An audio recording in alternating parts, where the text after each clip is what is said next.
Salam sejahtera, shalom, saudara dan saudari yang dikasihi dan diberkati Tuhan.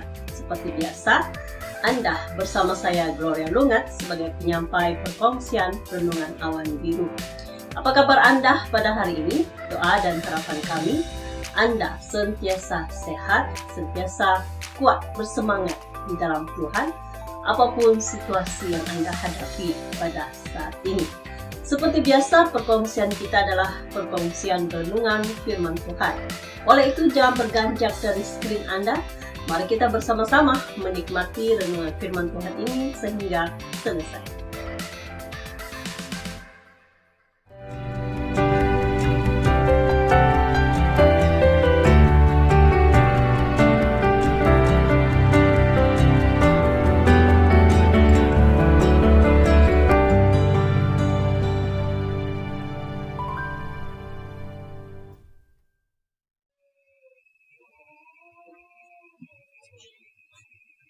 Saudara dan saudari, perkongsian kita adalah perkongsian renungan firman Tuhan yang terdapat di dalam kitab Roma. Mari kita lihat Alkitab kita masing-masing di dalam Roma pasal 13. Roma 13 ayat yang ke-13 berkata demikian. Marilah kita hidup dengan sopan seperti pada siang hari, jangan dalam pesta pora dan kemabukan. Jangan dalam percabulan dan hawa nafsu, jangan dalam perselisihan dan iri hati. Tema renungan firman Tuhan pada kali ini yaitu jangan musnahkan dirimu. Adakah orang yang mahu memusnahkan dirinya sendiri? Dan kalau dia mahu, mengapa? Dan kenapakah ia mahu memusnahkan dirinya sendiri? Jikalau dipikir secara logik, mana mungkin ada orang yang mahu memusnahkan dirinya sendiri. Menyakiti diri sendiri pun, ya, kita berpikir 1000 kali untuk menyakiti diri kita. Apatah lagi untuk memusnahkan hidup kita, memusnahkan tubuh kita, masa depan kita, kehidupan kita ini. Namun, masih ada insan di dunia ini yang dengan sengaja, ya, dengan sengaja ataupun ada yang tanpa disedarinya bahwa ia memusnahkan dirinya sendiri. Memusnahkan dirinya artinya memusnahkan kehidupannya, masa depannya. Baik masa depannya semasa hidup di dunia ini, terlebih lagi masa depan di dunia yang akan datang. Saudara dan saudari, berapa ramaikah di antara kita, anak-anak Tuhan, yang pada zaman ini memusnahkan dirinya sendiri tanpa ia sadari. Ada yang sedar, namun karena nikmat sementara semata-mata sanggup memusnahkan diri sendiri, memusnahkan kehidupan dan masa depannya. Bahkan memusnahkan diri sendiri ini, ya, apabila ditanya tentang memusnahkan diri sendiri, kita selalu berpikir dalam bayangan kita, dalam pikiran kita adalah orang yang bunuh diri. Ya, benar, ya, benar juga. Orang yang bunuh diri itu memusnahkan dirinya sendiri. Namun ada juga cara orang memusnahkan dirinya secara perlahan-lahan.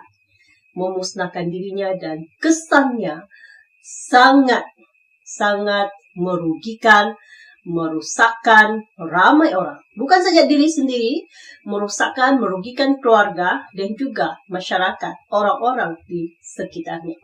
Mari kita lihat apakah sikap-sikap, apakah gaya hidup yang memusnahkan kehidupan kita tanpa kita sadari.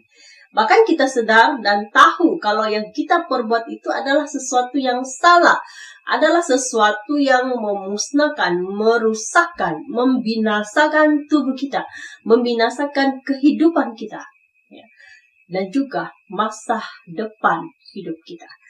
Yaitu salah satu yang memusnahkan hidup kita yaitu penagih, ketagihan kepada sesuatu.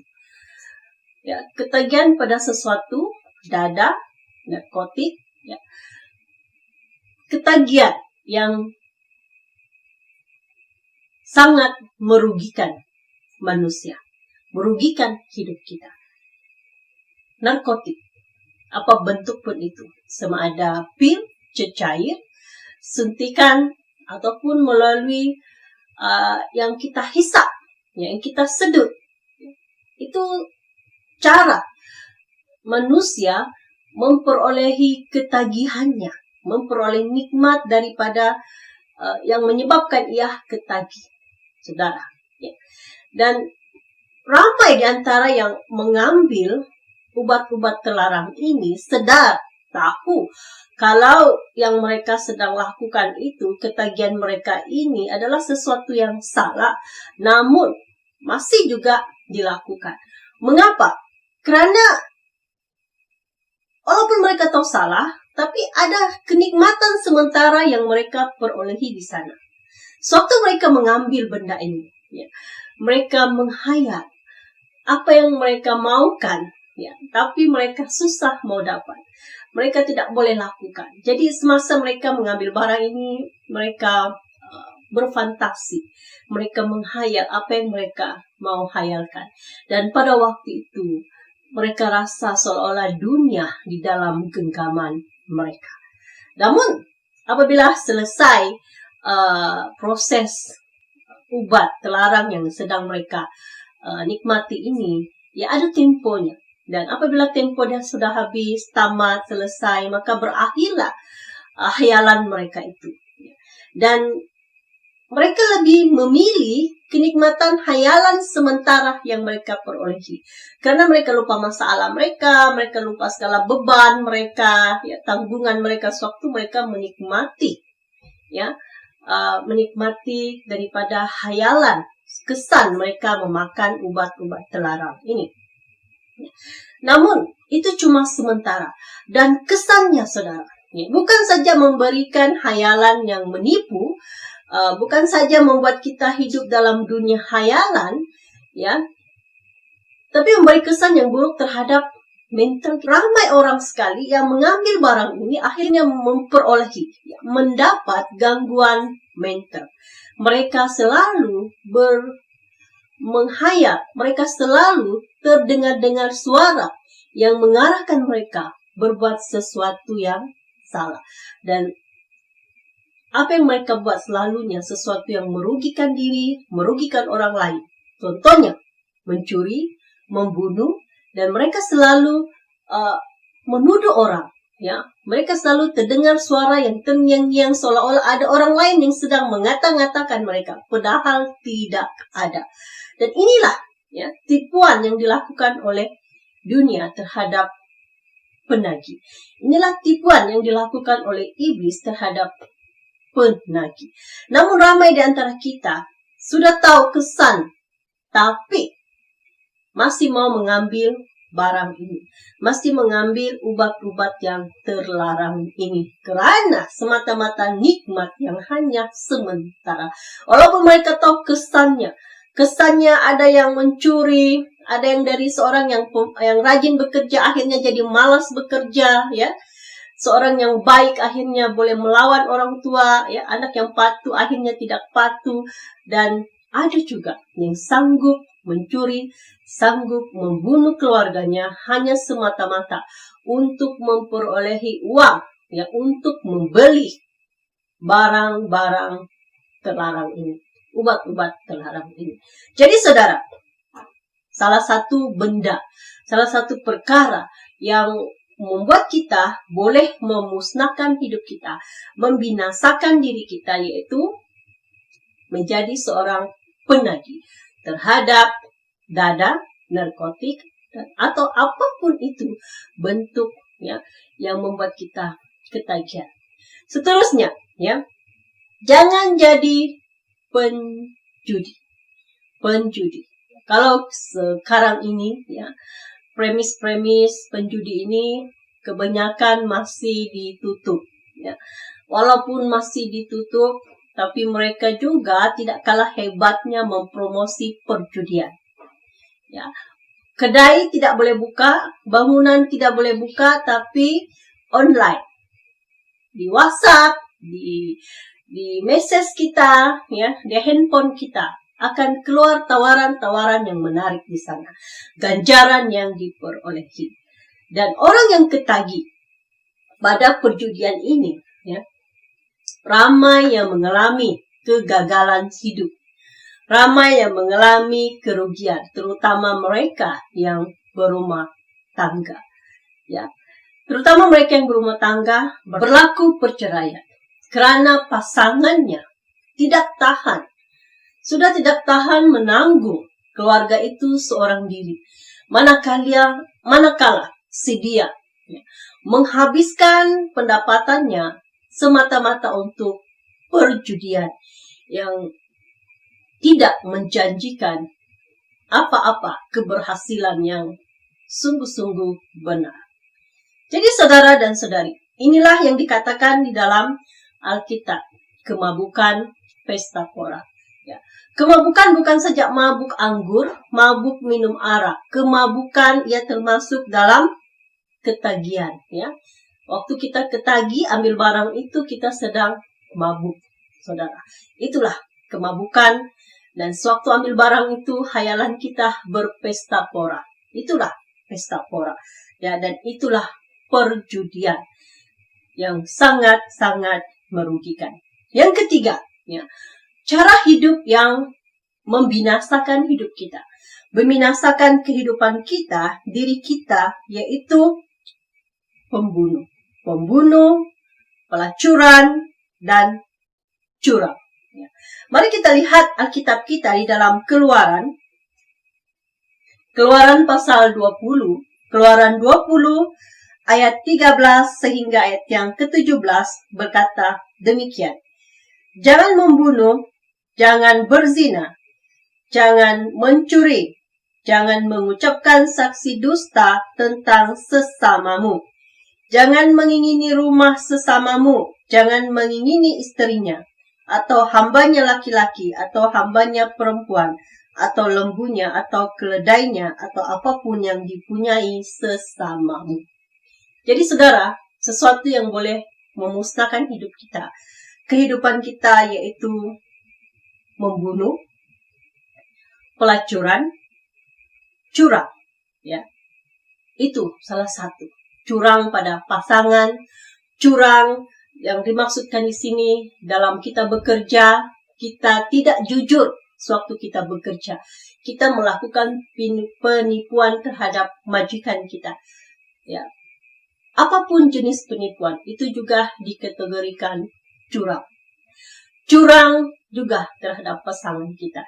Dan ramai sekali rumah tangga, keluarga Kristen yang mengalami kegagalan akibat kecurangan. Ya. Jadi saudara dan saudari, firman Tuhan sangat jelas memberitahu kita bahwa sesuatu yang memusnahkan hidup kita, merugikan kehidupan kita, yaitu jangan menjadi pembunuh. Ia merupakan salah satu hukum yang Tuhan berikan dari dahulu sampai pada hari ini. Ya. Jangan membunuh, ya. Perzinahan, yaitu pelacuran. Ya. Ada pelacurannya, memperolehi semata-mata memperolehi uang. Ya, untuk memperoleh uang, susahnya hidup. Orang berkata, ada orang cakap, tidak ada perempuan yang mau menjadi seorang pelacur. Tetapi karena tiada pilihan, ia harus mengambil pekerjaan itu. Salah satu kerja yang orang kata, salah satu pekerjaan yang mudah, tidak perlu kos, hanya dirinya sendiri yang dijadikannya sebagai cagarannya untuk melakukan pekerjaan itu, saudara. Namun, kita boleh memilih untuk melakukan perkara yang lain daripada memilih jalan yang singkat untuk menyelesaikan masalah hidup kita. Dan juga, ya, perzinahan bukan saja termasuk dalam pelacuran. Perzinahan yaitu melakukan hubungan badan dengan orang yang bukan pasangan kita. Bukan pada waktu yang tepat, ya. Maksudnya hubungan badan itu cuma boleh dilakukan di antara suami dan istri yang sudah sah. Ya. Jadi inilah maksudnya, ya. Jangan menjadi pembunuh, jangan berzina yaitu pelacur, ya, ataupun melakukan hubungan badan yang pada orang yang tidak sepatutnya, ya, bukan pasangan sah kita, dan juga curang, menipu. Ya. Jadi saudara dan saudari, itulah salah satu sikap yang memusnahkan, boleh menghancurkan hidup kita. Sikap yang seterusnya yaitu munafik. Munafik juga. Sikap munafik ini juga boleh menghancurkan kehidupan kita. Ya, boleh memusnahkan hidup kita. Ramai orang-orang Kristen, anak-anak Tuhan yang bersikap munafik. Ya, mari kita lihat dalam Matius. Kita lihat Matius, salah satu ayat yang Tuhan Yesus beritahu kita tentang orang munafik. Matius pasal 6 ayat yang kelima berkata demikian. Dan apabila kamu berdoa, janganlah berdoa seperti orang munafik. Mereka suka mengucapkan doanya dengan berdiri dalam rumah-rumah ibadat dan pada tikungan-tikungan jalan raya, supaya mereka dilihat orang. Aku berkata kepadamu, sesungguhnya mereka sudah mendapat upahnya. Munafik maksudnya suka menunjuk. Di luar ia kelihatan perfect. Di luar ia kelihatan sempurna. Namun sebenarnya di dalam hidupnya tidaklah seperti yang ia perlihatkan. Itulah sikap munafik. Sikap munafik ini juga boleh memusnahkan diri kita sendiri. Karena kita menipu diri kita sendiri. Menipu diri kita sendiri dan kita menghina ibadah yang kita lakukan. Ya. Kita seperti mengolok-olok apa yang kita lakukan. Kita tidak memandang kekudusan ibadah yang sedang kita lakukan. Kita tidak memandang kemuliaan pelayanan yang kita lakukan. Kita tidak mengambil berat pekerjaan yang sedang kita lakukan. Kita cuma mau kelihatan di luar saja baik-baik. Kelihatan indah, kelihatan sempurna, kelihatan perfect. Namun sesungguhnya kita tidak sedemikian. Dan ini membinasakan kehidupan kita. Membinasakan kehidupan kerohanian kita sebagai orang-orang Kristen. Saudara dan saudari, ya, mengapakah kita tidak boleh memusnahkan, tidak boleh membinasakan diri kita, tidak boleh memusnahkan kehidupan kita, masa depan kita? Mari kita lihat dalam 1 Korintus pasal 3 ayat 16 dan ayat yang ke-17 berkata demikian. Tidak tahukah kamu bahwa kamu adalah bait Allah dan bahwa Roh Allah diam di dalam kamu? Jika ada orang yang membinasakan bait Allah, maka Allah akan membinasakan dia. Sebab bait Allah adalah kudus dan bait Allah itu ialah kamu. Jadi, mengapa kita tidak boleh membinasakan diri kita, kehidupan kita, karena tubuh kita ini, diri kita ini adalah bait Allah, tempat Roh Allah, Roh Kudus berdiam. Napas yang kita ada ini bukan kita punya, pemberian Tuhan. Jadi, kita sebenarnya tidak berhak kepada diri kita, kehidupan kita. Terlebih lagi untuk menyakiti, untuk memusnahkan, merusakkan diri kita, hidup kita. Karena dalam diri kita ada Roh Allah. Karena nafas yang ada pada kita bukan kita punya, tetapi pemberian daripada Tuhan.